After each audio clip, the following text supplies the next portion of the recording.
जय हिंद विद्यार्थी मित्रांनो, तुमचं सहर्ष स्वागत आहे आपल्या अर्न स्टडी फॉरममध्ये. विद्यार्थी मित्रांनो, बृहन्मुंबई महानगरपालिका मुंबई येथील जे junior engineering, electrical, mechanical, civil या पदासाठी ज्युनियर इंजिनिअरिंगसाठी ज्या विद्यार्थ्यांनी फॉर्म भरले होते, परीक्षा दिली होती, त्यानंतर त्यांची जी कोर्ट केस झाली होती, त्या कोर्ट केसची अपडेट पाहता आत्ताची जी अपडेट आहे ती म्हणजे काय, तर 15/6/2026 रोजी तुमची डेट होती. त्यानंतर मी एक व्हिडिओ अपलोड केला. त्यानंतर तुम्हाला अजून एक डेट मिळाली, ती म्हणजे 22/6/2026. 22/6/2026 रोजी कामकाज झालं आहे. त्या कामकाजमध्ये फराद ऑर्डर म्हणून एक शब्द आलेला आहे. त्याचा अर्थ आपण समजून घेणार आहोत. त्यानंतर तुम्हाला आता शेवटची जी डेट आहे किंवा जी तुमची नेक्स्ट डेट आहे ती 30/6/2026 ही डेट देण्यात आलेली आहे. तर याचा अर्थ काय आहे, या संपूर्ण गोष्टीचा आपण इथे आढावा घेणार आहोत. त्यानंतर तुमचा निकाल लागू शकतो का, पूर्ण कामकाज काय झालं, त्यानंतर मग पार्टी, तुम्हाला संपूर्ण गोष्टी ज्या आहेत त्या BMCच्या या व्हिडिओमार्फत समजणार आहेत. तत्पूर्वी विद्यार्थी मित्रांनो, तुम्ही जर नवीन असाल चॅनलवर तर चॅनलला सबस्क्राईब करून घ्या, जेणेकरून तुम्हाला अशाच पद्धतीचे अपडेट्स वेळोवेळी मिळत जातील. मग आता विद्यार्थी मित्रांनो, आपली आजची जी चर्चा आहे, काही विद्यार्थ्यांची मी कमेंटसुद्धा घेणार आहे. त्यानंतर मग तुमच्यासोबत मी जे तुम्हाला विद्यार्थ्यांना काही अडचण असेल तर तुम्ही मला ते सांगू शकतात.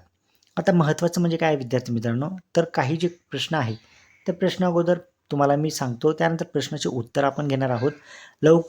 लवकर तारीख देणे म्हणजे ऑर्डर देण्यासाठी तयार न्यायालय, हा आपला पहिला प्रश्न असणार आहे. कारण पहिल्यापासून आपण पाहत आलो आहे, तारीख आपल्याला अगदी 15 दिवसाची, 1 महिन्याची किंवा 2 महिन्याची अशी आपल्याला डेट मिळालेली आहे. परंतु ह्याच महिन्यात आपल्याला 3 तारखा मिळाल्या आहेत, ती म्हणजे 15, 22 आणि 26 आणि 30. आता 30 तारीख आपल्याला दिलेली आहे, 30 जून. मग ते 30 जूनमध्ये काय आहे, 22 तारखेला कामकाज झालेलं आहे, 15 जूनला कामकाज झालेलं नव्हतं. त्या संपूर्ण गोष्टीचा क्वेश्चन जो आहे तो आपला, तर तारीख लवकर देणं म्हणजे ऑर्डर देण्यासाठी न्यायालय तयार आहे का, याचं क्वेश्चनचं आन्सर आपण घेणार आहोत. कामकाज काय झालं 22 तारखेला ते आपण पाहणार आहोत. निकाल लागू शकतो का, ते महत्त्वाचं आहे. आणि निकाल कोणाच्या बाजूने जाण्याची शक्यता आहे हे सुद्धा आपण आता अंतिम टप्प्यावर चर्चा करणार आहोत. मग विद्यार्थी मित्रांनो, अगोदर मी तुम्हाला वेबसाईटवर घेऊन जातो. वेबसाईटवर जी ऑथेंटिक इन्फॉर्मेशन आहे ती मी अगोदर तुम्हाला शो करतो. शो केल्यानंतर तुम्हाला तिथले जे टर्म्स आहेत, कायद्याच्या दृष्टीने कोणकोणते टर्म्स यूज केले गेले आहेत, त्या यूजच्या टर्मचा वापर काय असतो किंवा त्या टर्मचा महत्त्व काय असतं, त्या संपूर्ण गोष्टी मी तुम्हाला त्या वेबसाईटवर किंवा ती जी आपली केस समरी आहे किंवा केस स्टेटस आहे त्यावर मी तुम्हाला जाऊन शो करून तुम्हाला मी समजवण्याचा प्रयत्न करत आहे. चला विद्यार्थ्यांना, आता मी ती ओपन करतो पोर्टल किंवा वेबसाईट, ती ओपन करतो बॉम्बे हायकोर्टची. त्यानंतर तिथून CNN नंबर टाकून आपण ती जी केस आहे त्याची स्टेटस आपण पाहणार आहोत. आता हे बघा विद्यार्थी मित्रांनो, तुम्हाला इथं दिसत असेल 15/6/2026 आपल्याला डेट दिली होती. त्यानंतर मी एक व्हिडिओ बनवला. त्यानंतर 22 तारीख दिली, परंतु 22 तारखेला मी व्हिडिओ बनवला नाही, कारण कामकाज झालेलं असेल तरच मी तुमच्यासोबत ते घेऊन येणार आहे. हे बघा, इथे कुठल्याही प्रकारचं कामकाज तुम्हाला इथं दिसत नव्हतं.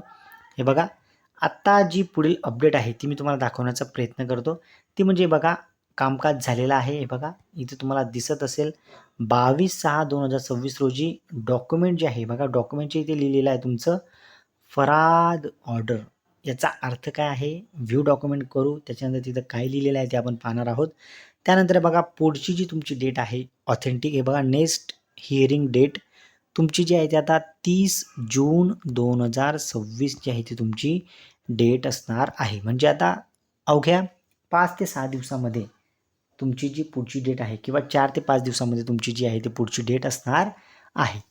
मग आता महत्त्वाचं काय आहे, तर आपल्याला जी आपली हिअरिंग आहे ते आपण अगोदर समजून घेणार आहोत.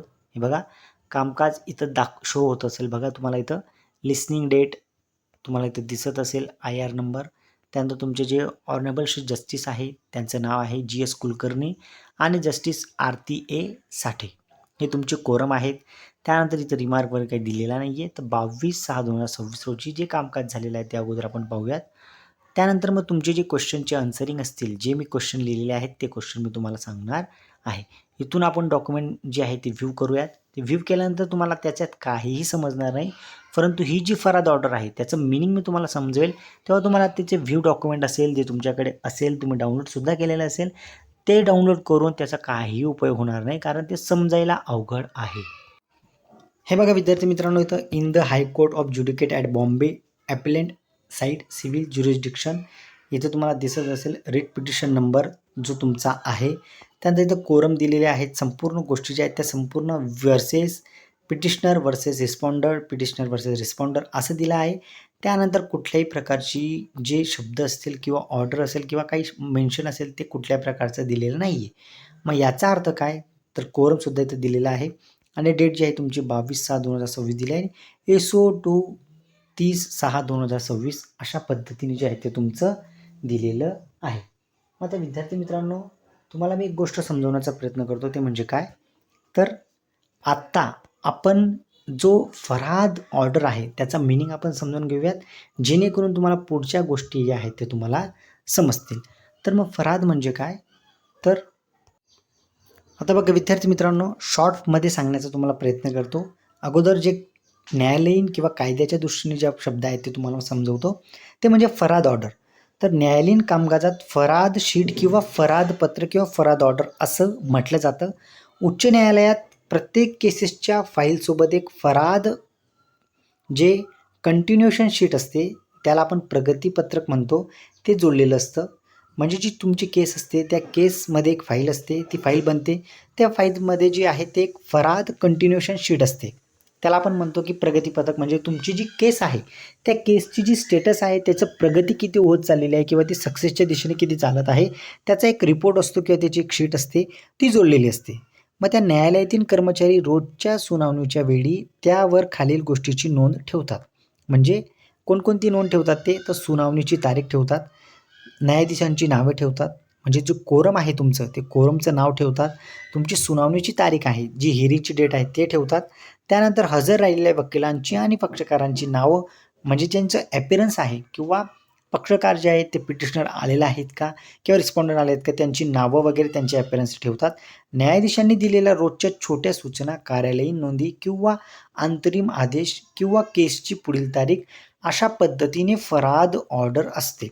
मग जेव्हा मी तुम्हाला दाखवत असेल की बघा, आता हे बघा विद्यार्थी मित्रांनो, ते तुम्हाला दिसत असेल कुठल्याही फक्त इथं कोरमचं नाव आहे, पिटिशनरचे नाव आहेत, तुमचा इंटरम ॲप्लिकेशनचा नंबर आहे, त्यामध्ये नंतर तुमची जी डेट आहे ती दिलेली आहे. बघा डेट दिलेली आहे, नंतर SO2 म्हणजे पुढची डेट आहे. अशाच पद्धतीने तुमचं फराद शीट असते. म्हणजे ज्याला आपण जे छोट्या छोट्या गोष्टी असतात त्या मेन्शन करतात कर्मचारी, त्यालाच फराद ऑर्डर किंवा फराद शीट म्हणतात. जर ढोबळमानाने किंवा शॉर्टकटमध्ये तुम्हाला समजवण्याचं म्हटलं तर भारतीय कायद्यामध्ये फराद आदेश जो असतो, कोणताही स्वतंत्र किंवा अंतिम कायदेशीर निकाल नसतो. त्याच्यामध्ये कुठल्याही प्रकारचा निकाल दिला जात नाही. फराद म्हणजे काय, कंटिन्युएशन शीट, म्हणजे कंटिन्यू जी तुमची केस चालवली आहे त्याची शीट असते. प्रामुख्याने बॉम्बे हायकोर्ट असेल किंवा उच्च न्यायालय असेल, हे जे आहे ते अशा पद्धतीने जे फराद ऑर्डर आहे किंवा फराद शीट आहे, अशा पद्धतीने प्रशासकीय कागदपत्रांसाठी वापरला जाणारा एक शब्द आहे. म्हणून ते कुठल्याही प्रकारचं त्यामध्ये तुम्ही कन्फ्युजन होऊ नका. मी तुम्हाला शॉर्टकटमध्ये समजवण्याचा प्रयत्न केलेला आहे. आता शॉर्टमध्ये मी जे आपले क्वेश्चन आहेत ते घेतो आणि आपला व्हिडिओ जो आहे तो एंडिंगच्या दिशेने घेऊन जात आहे. आता बघा विद्यार्थी मित्रांनो, तुम्हाला मी लवकरात लवकर सांगण्याचा प्रयत्न करतो, ते म्हणजे काय, तर लवकर तारीख देणं म्हणजे ऑर्डर देण्यासाठी न्यायालय तयार आहे का, तर हो, अगदी. न्यायालय जेव्हा कमीत वेळात जेव्हा आपल्याला डेट देत असते, म्हणजे त्यामध्ये न्यायालय जे आहे ते आर्ग्युमेंटसाठी तयार असते, तुमच्या डॉक्युमेंटेशनसाठी तयार असते, तुमची जी ऑर्डर आहे त्याच्यासाठी तत्पर असते. म्हणजे लवकरात लवकर डेट जेव्हा मिळतात पक्षकाराला असेल किंवा पिटिशनरला असेल, त्याचा अर्थ एकच असतो, ते म्हणजे काय, तर तुमची फायनल ऑर्डर येण्याच्या अंतिम टप्प्यात ती केस जी आहे ती चालू आहे. कामकाज काय झालं तर तुम्हाला मी अगोदर समजवलं की 22/6 फराद ऑर्डर नावाचं एक शीट आहे ते तुम्हाला दिलेलं आहे, ते मी तुम्हाला अगोदर समजून दिलं आहे. तर निकाल जो आहे तो लागू शकतो का, तर विद्यार्थी मित्रांनो त्याचं उत्तर आहे तुमचं लवकरात लवकर तुमचा निकाल लागू शकतो. आता काही विद्यार्थी म्हणू शकतात की सर तुम्ही गेल्या 1-2 वर्षापासून सांगत आहात की निकाल लवकर लागू शकतो, परंतु विद्यार्थी मित्रांनो जोपर्यंत आपल्याला अशा पद्धतीने काही घडामोडी दिसत नाही, लवकरात लवकर हिअरिंग डेट मिळणं, त्यामध्ये काहीतरी कामकाज होणं, त्यानंतर मग जे अपीअरन्स आहे, कुठल्या अपीअरन्स आहे, कुठल्या डॉक्युमेंट, कुठल्या पक्षकाराकडून कोणते वकील आहेत, BMCचा काय रोल आहे, जोपर्यंत आपल्याला या गोष्टी समजत नाही तोपर्यंत आपण निकाल लागू शकतो का या महिन्यात, असं स्टेटमेंट आपण देत नाही किंवा प्रिव्हियस व्हिडिओमध्ये सुद्धा आपण दिलेलं नाही. परंतु एक संभाव्य आहे की निकाल लागू शकतो, परंतु कधी लागेल त्याची शाश्वती नाही. निकाल कोणाच्या बाजूने लागू शकतो, तर हे विद्यार्थी मित्रांनाच माहीत आहे.